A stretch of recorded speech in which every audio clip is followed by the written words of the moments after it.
This is the Farmers Union Insurance Bison Football Pregame Show. Well, the Bison got things going early in last week's win over Indiana State. Darius Shepard with the 84-yard punt return for the first special teams touchdown of the season for North Dakota State. And the fourth longest punt return in program history as the Bison roll on senior day in hunt of another Missouri Valley Football Conference championship. Hello and welcome to the Farmers Union Insurance Bison Football Pregame Show. The Bison enter the final week of the regular season in pretty good shape to make a run at a six-pack. And I bring up the six-pack because last year it was all about the drive for five. That was heard everywhere. Not much talk about the six-pack this year. Oh, well, there's certainly talk from Bison fans inside that locker room, though. Not much talk at all. They just want this conference championship first, and then they'll let things take care of itself. So last week was a pretty good indication where the Bison are offensively. They get out, they score 41 points against Indiana State. Easton Stick throwing the football effectively. He did enough to get what he needed to get done, hitting R.J. Erzendowski, but this is where he really made his hay, was on the quarterback run. Did you like what you saw at Easton last week? I think those are the plays that Easton is most comfortable with. There you see it again, a little read option, take it yourself and run. This is where Easton Stick is at his best.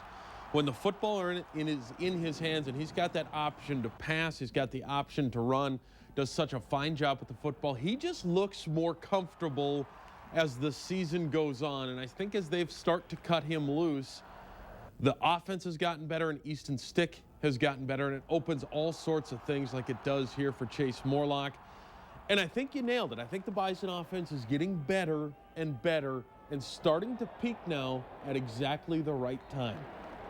Today will show us a lot, though, to me. They started peaking 2 weeks ago. Last week was obviously very good. If that offense continues to play well today, I think all of a sudden we're seeing something out of North Dakota State that we need to see, and that's at their peaking. Let's take a look at the standings. The Bison with the win stay on top of the Missouri Valley Football Conference. South Dakota State keeping pace at 6-1 as well.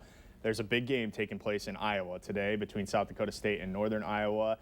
The conference standings are shaking out a little bit, kind of like we thought they would. The cream of the crop is rising, but Youngstown State's still there. Northern Iowa still there playing for a playoff spot. Illinois State, the surprise, if you ask me. Well, three teams go into the final week with chances to win this thing. Youngstown State could win it with a win today. South Dakota State and North Dakota State both losing.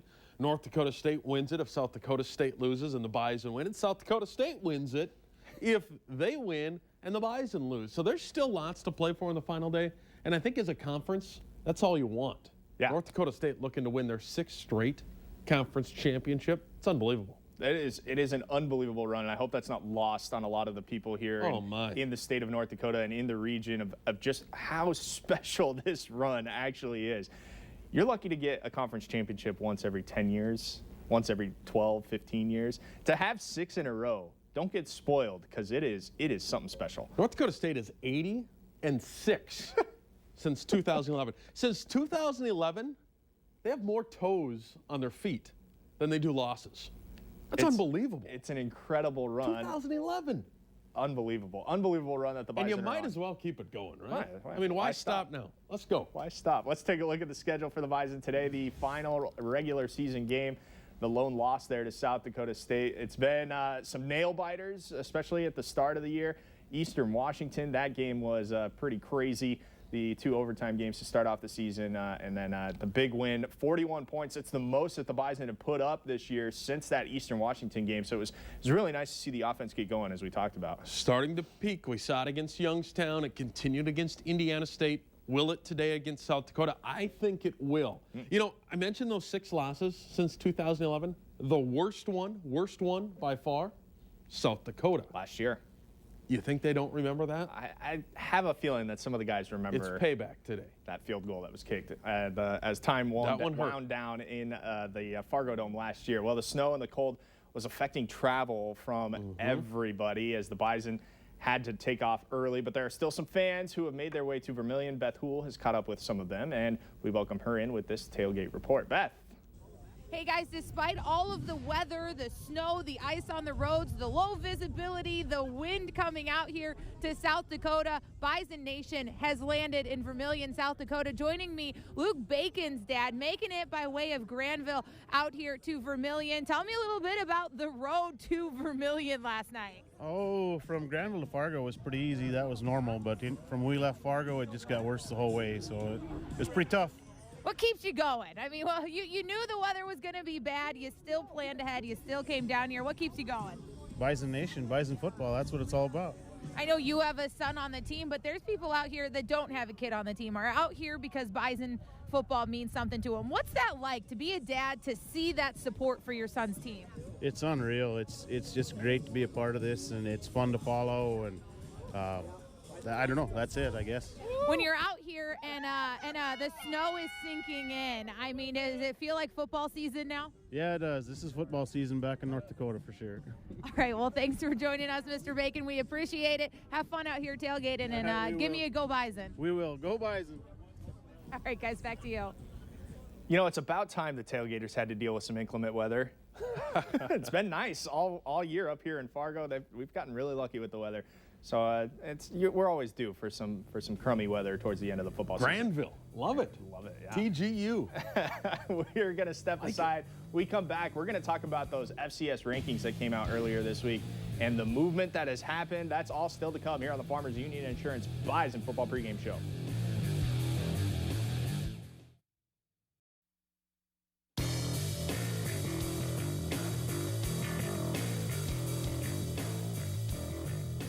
Welcome back into our Fargo studios. The Bison getting set to take on the Coyotes today in Vermilion. Late Tuesday night, the FCS Playoff Selection Committee released their final rankings before releasing the actual playoff bracket tomorrow morning. And here is a look at the top 10. North Dakota State jumping from 3 to 1. They started when they released these rankings in the number 4 slot and have since worked their way up as the committee has heard the outcry, I believe, from the Fargo area. Jumping up to that number 1 spot. Eastern Washington checking in at number 2, and then from there, just a whole mess of teams. South Dakota State checking in for the first time in the number 10 spot. Your reaction when you saw these rankings? I think top to bottom, they finally got it right. NDSU started at 4, and it's hard to believe that in 3 weeks without anything happening to the top 4, they jumped to 1. Yeah. The last poll, Jacksonville State jumped from 1 to 3, and all sorts of things went wrong the way this poll was done, but the third time was the charm. The poll, the rankings, I should say, certainly look correct now, and we'll see if these follow through, if everybody follows suit. Eastern Washington won narrowly by a touchdown last night, so they more than likely will hold on to that 2 seed, although if Jacksonville State wins big today, they may leapfrog into that 2 spot. So I think there's a lot left in that poll. I think they got it right. Although today is just going to tell a huge story. And there are some of those big matchups today that on the gridiron. I mean, you're talking about some matchups that could definitely affect maybe not the top 3 spots, but certainly all of the spots after that, as the top 8 will get a bye in that first round. Yeah, and there's some teams that have punched their tickets already. A couple of conferences, the Big Sky has already punched, but there's conferences that don't have a ticket punch. That'll be decided today, so lots to play for. We're watching Jacksonville State today, who takes on UT Martin to get the OVC title. We'll see what happens there. Montana State plays Montana in an interesting game for Montana. And then Central Arkansas and Sam Houston State play to help decide that Southland Conference. And Sam Houston State is a team that Bison fans are watching from afar. They're 10-0 right now and ranked, what, 3rd? No, Sam Houston State is 5th right now. They could jump if they beat Central Arkansas today. It's such a huge game outside of the conference that a lot of people are watching. It's definitely a big one. Sam Houston State, it's really their first real test all year. They have a D2 win in that 10-0 record, but Central Arkansas could definitely prove some things today if they go and knock off Sam Houston. Pollsters say that they're number 7 right now. They're 9-1. And if they could knock off Sam Houston, that would be huge for them, but that would cause this huge shakeup in probably the top 5, and teams like North Dakota and other teams that are waiting to see what's happening in the top 5, that's where that makes a huge difference for them. So the Missouri Valley auto bid is still up for grabs. If South Dakota State wins today, then South Dakota State grabs the auto bid, but it's not out of the question for NDSU to take the at-large and still be the number 1 overall seed. The Big Sky, that auto bid has already been decided with Eastern Washington Yep. taking that. North Dakota will likely, grab the an at-large there. Yep. But I think from the Missouri Valley, we're looking at 4, maybe 5 teams getting into the playoffs. So that would be 4 at-large bids. And I'm not sure where you draw the cutoff there, because Northern Iowa has a very strong case if they win today. Western Illinois has a very strong case if they win today. It could be, somebody from the Missouri Valley on the outside looking in when all is said and done, when the playoff bracket comes out tomorrow. I think a lot of question marks on Northern Iowa. Yet, if they knock off South Dakota State, they get to 6 wins, which isn't quite that magic number of 7. We saw a team, though, Western Illinois, with 6 wins last year, get in. So I think it's NDSU, SDSU, Youngstown. I think they've all checked their spot so far. The question for me is Northern Iowa. They win today. Do you put them in with 6 wins, or do you not put them in? That's the question mark. I think the other 3 are definitely in. I would like, Northern Iowa, I'm fine with them staying at home. But I think in this conference, I think 6 is good enough to get in. I think so, too. Keep in mind, Illinois State has this weekend off. They played a conference game earlier than everybody else with Indiana State. So Indiana State and Illinois State both have the weekend off. And Illinois State is watching intently at a lot of these games to see if there's some shakeup, and they might be able to get into that field of 24. We want to remind you to check in tomorrow morning for the Bison Football Show with Chris Kleiman. It's airing live at 10:30 on this same station out in the West. And if you're here in the East, KX4, Coach and Jeremy Jorgensen will be breaking down the bracket just moments after it is released. The bracket comes out at 10. We will hear from Coach at 10:30 Central Time. So that will be an interesting time to hear where the Bison are ranked. If everything holds, we're looking at home field the rest of the way for the Bison until that trip down to Frisco. All right, we're going to step aside. When we come back, let's break down today's opponent, the Coyotes. They've got a running quarterback. We've seen this story before, haven't we? We'll talk about the Coyotes next here on the Farmers Union Insurance Bison Football Pregame Show.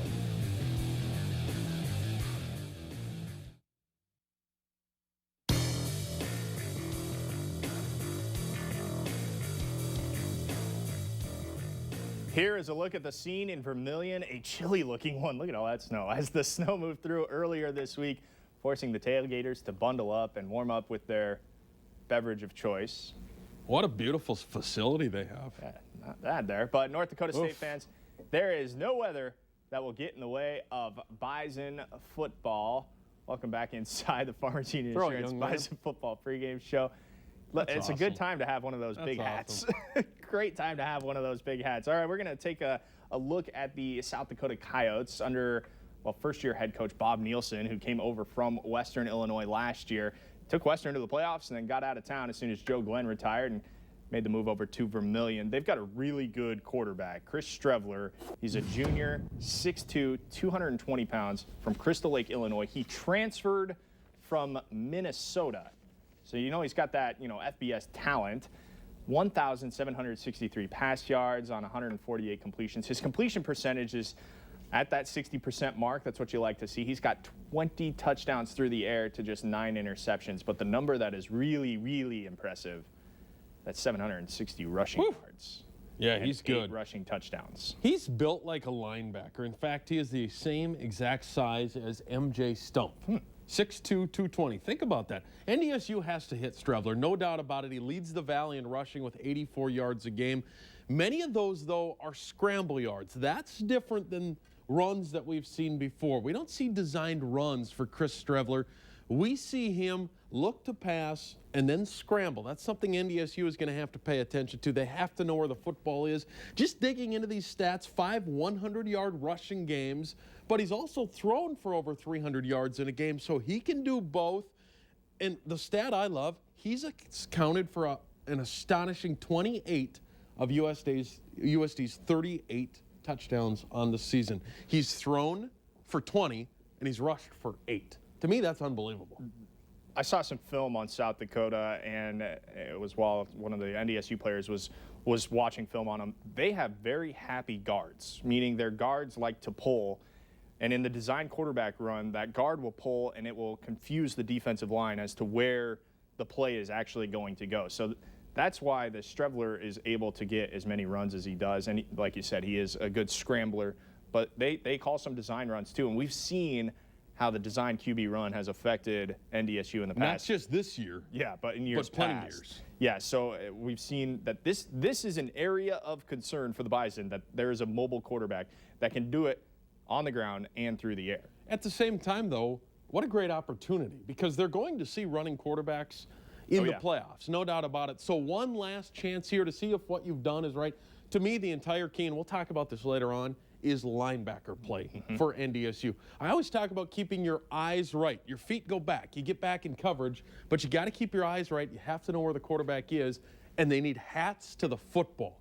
This guy's a linebacker back there. He's a Dante Culpepper type. He's big. You've got to hit him, and you got to hit him with more than one body. So get him, stack him up, and get more people to the football. You got to let him know you're there. We'll take a look at the running back that USD has. It's Trevor Bauman. He played up here last year against the Bison.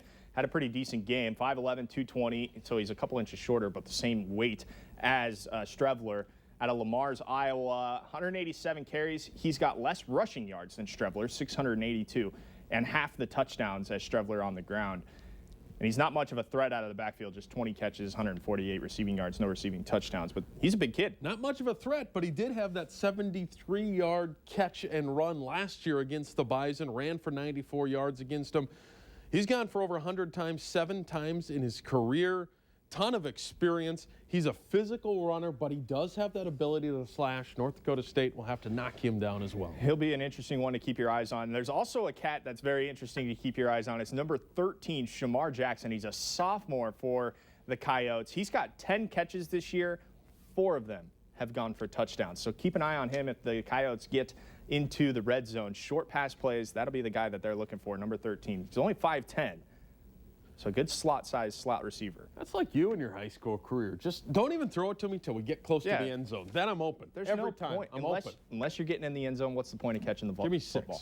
6. That's how that works out. All right, we're going to step aside. When we come back, that's all you want is 6 points. We come back, we're going to go beyond the game with a guy who's got some ties, some family ties to the University of South Dakota, playing for NDSU. That's still to come here on the Farmers Union Insurance Bison Football Pregame Show. This is the Farmers Union Insurance Bison Football Pregame Show.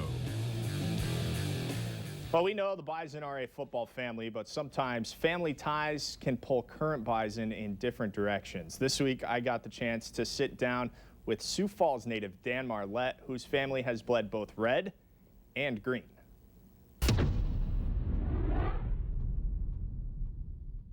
Dan, first off, you're from Sioux Falls.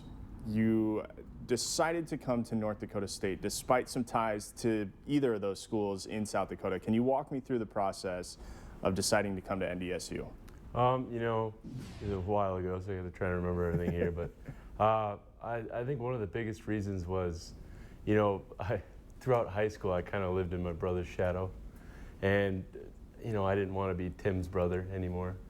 And I grew up watching him play down there. And, you know, you compare that atmosphere to NDSU's, it's, you know, nothing alike. So it's, there's a lot of factors. I mean, I know USD had a better business school, but it's just hard to stay away from this kind of atmosphere up here. So you decided to come up here. Your brother played at South Dakota. How old were you when your brother was playing at South Dakota? His last year was my junior year in high school. So there's a little bit of a gap. So it'd have been interesting to play with him at the same time, but that never worked. That would never happen. So you decide to come to NDSU. How difficult is this on your family this week? I think it's more difficult on my dad.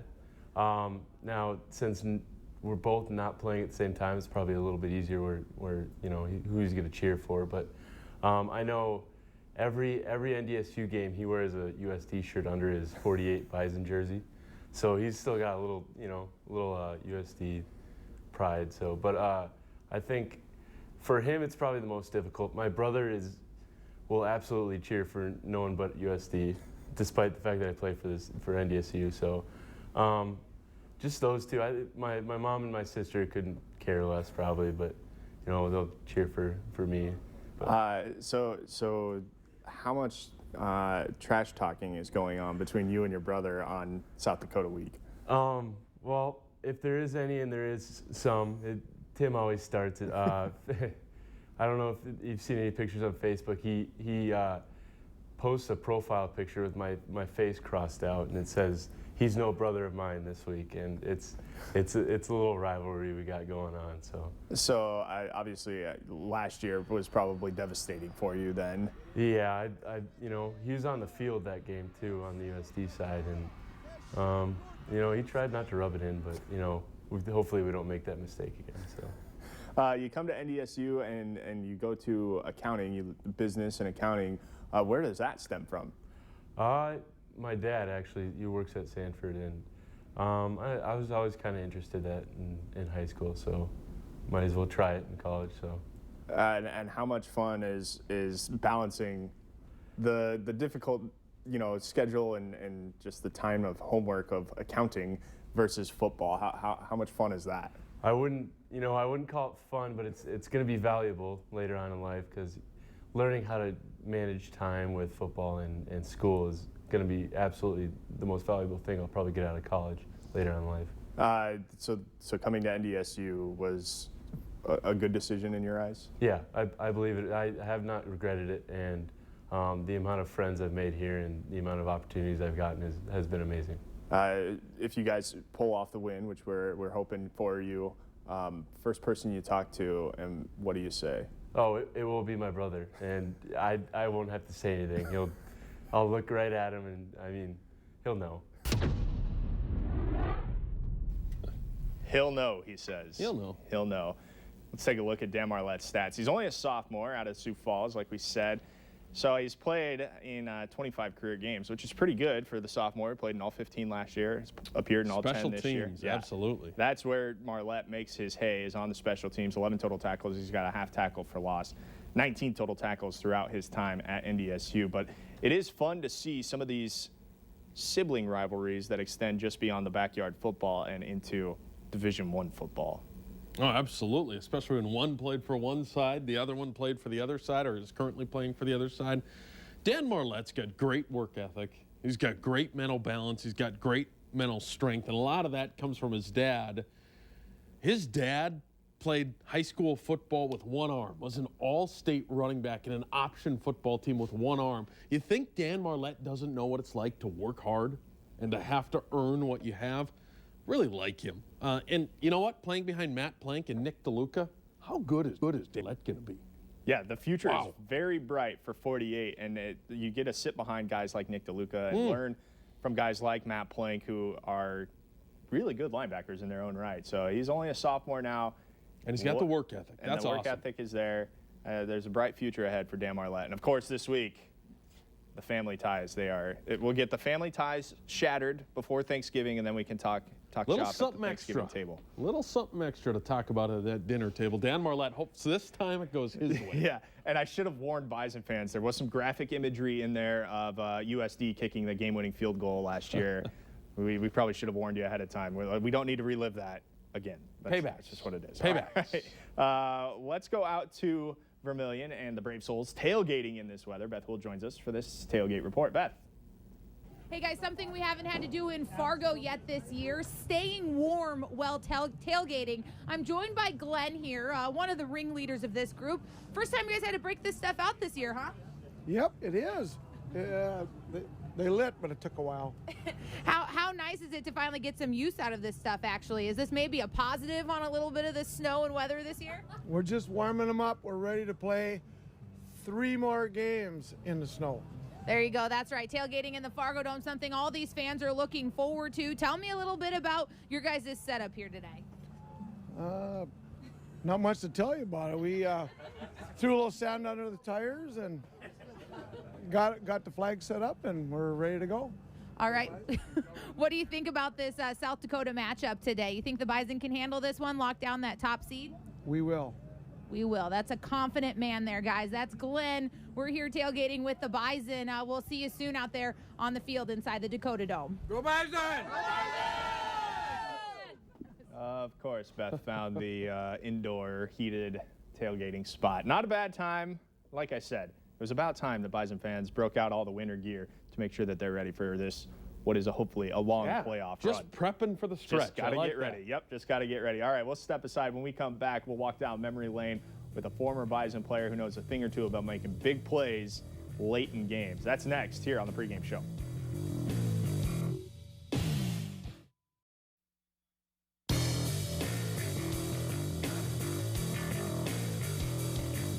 In the last decade of NDSU football, there are a handful of players that define what Bison football really is. One of those players played his last play for the Herd last season. Brian Schetz is this week's Once a Bison.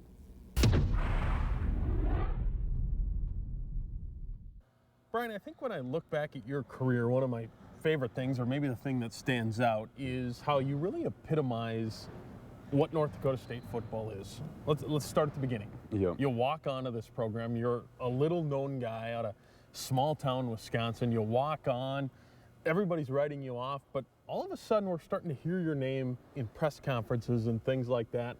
And then you get to crack the lineup and play a little bit, and then all of a sudden you're playing a lot, you get a partial scholarship, you work your way up, and by the time this thing is over, it's a pretty special career for you. Talk about some of that. Yeah, it was crazy. I mean, coming from where I came from, growing up on a dairy farm, I don't know, I really appreciated this place because of it being an agricultural university and things like that, and just meeting some of the coaches, and I saw a lot of improvement to grow. Obviously, with us coming off a loss against Eastern Washington in 2010, that was kind of a deal for me. I saw on like Sports Illustrated there's a page with Eastern Washington and NDSU in there, and I was a guy that got picked up late, you know, and that's one of the many reasons why I was probably a walk-on as well. But I definitely put my nose to the grindstone, and I just kept going through it, and it was great having players like Levon Perry and Danny Lukey and Justin Juckum and Drevlo to help me along, and they were a lot of guys like me. A lot of guys that a lot of universities didn't look at them. We were needles in a haystack, you know. That's just the way it was, and it was great. I don't know. I appreciate it. You prided yourself, though, on hard work. Yeah. And hard work is what took you from walk-on to superstar and national championship. Yeah. Where does that come from? It comes from, I'd say, like my dad and his father before him. We've been a hard-working family, hard-working generation. It's just like the Midwest, and a lot of people grab their hard hat and a lunch pail and go at it. And I don't know. That's what I attest to. It is just, I don't know. I learned from a young age. Heck, when I was really young, I was waking up with my dad and milking cows. I'm still a morning person. I'll be a morning person until I die, you know. But you know, that's just the way it is, and I take advantage of every opportunity. It's just like what Benjamin Franklin said: "Early to bed, early to rise makes a man healthy, wealthy, and wise." That's something I live on. Yeah. That hard work obviously paid off. National championships, big plays. One of the things that really impressed me about you, which I also equate back to North Dakota State football, is as the game went on, you got better. And you made big play after big play, but it seems your biggest plays were in the fourth quarter. And it's what North Dakota State does all the time. The fourth quarter, that's money-making time. Yep. Yeah, definitely. I mean, that's one thing that we emphasize big time here at North Dakota State. I mean, you can thank Jim Kramer for that, just going through strength and conditioning, just the little details running through the line.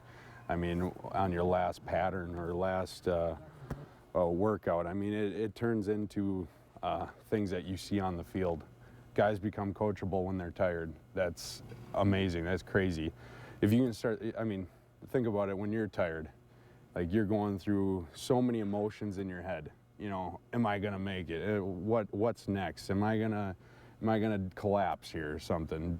You don't think about it anymore. Once you get to that point and you're able to coach yourself, even like just like against Northern Iowa, I did the same thing 3 times. So I'd get that guy to keep thinking that I'm doing that.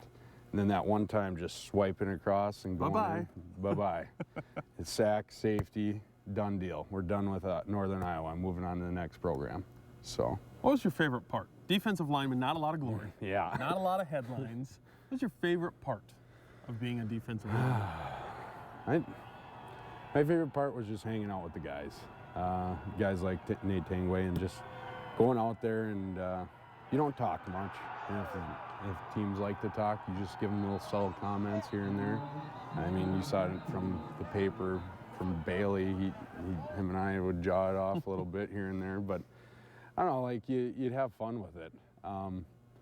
It's a mental game more than anything sometimes in the trenches. I mean, like I can attest to it. I mean, there's guys they'll be like, "Oh, I'm coming for you next time," or something like that. Okay, all right, keep it coming. You know, we're ready. You know, we reload more than anything at NDSU. You know, and I don't know. I really appreciate that sense of it. Guys around me that are a lot like me, and I appreciated everything about that side of it. It's just us being together and doing the same. You look back at your career, what's the single greatest compliment you got, whether it was in action or words? What's the one thing that stands out? I guess it's just I don't know, after being done, so many people come up to you and they thank you for what you did, you know, and you don't realize it as a player.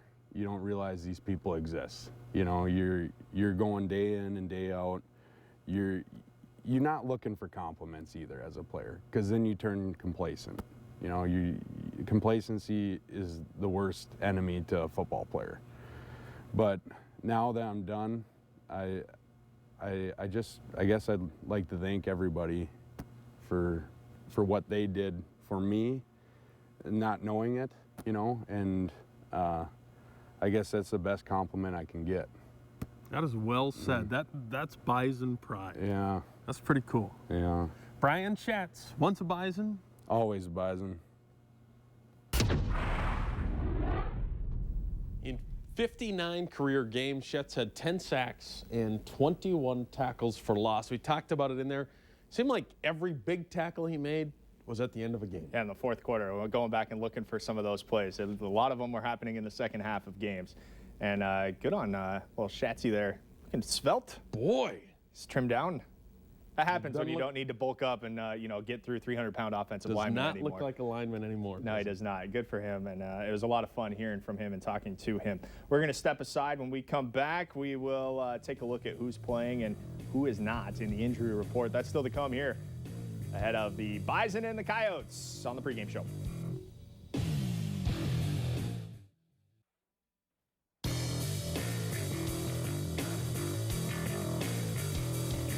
Welcome back to the pregame show. Let's take a look at who is playing today in the injury report.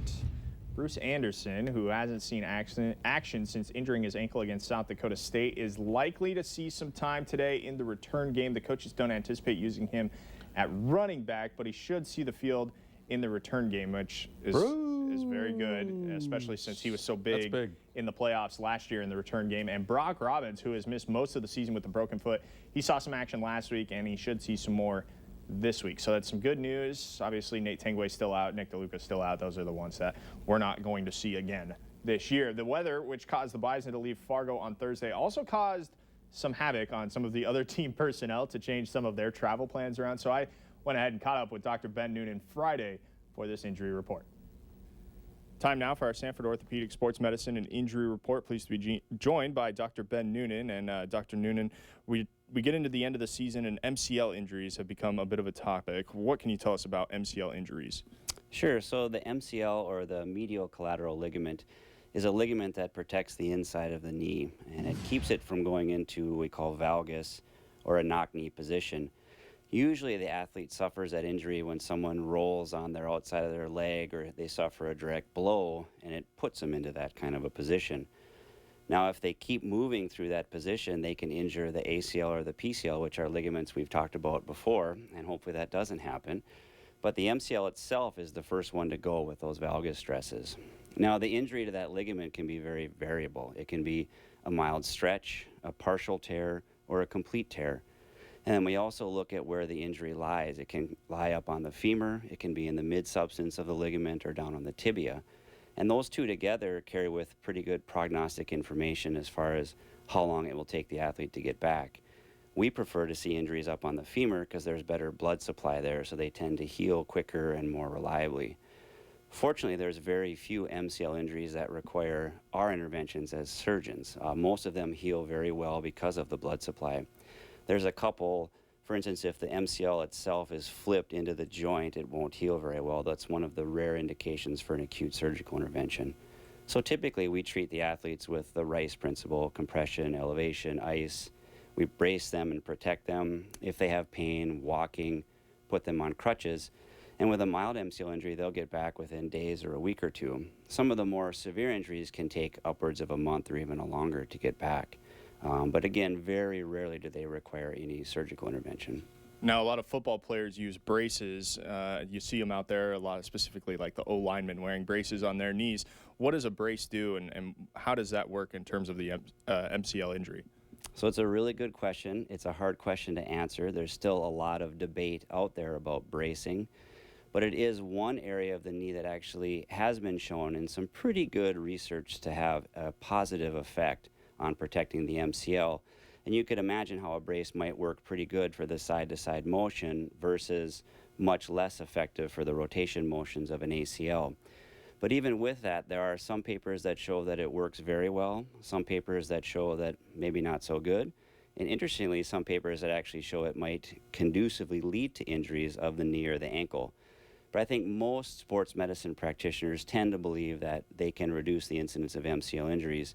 So we brace all of our offensive linemen, some of our interior defensive linemen during practices, but it certainly isn't 100% across the board with all teams across the country. Very good. That is another Sanford Orthopedic Sports Medicine Injury Report.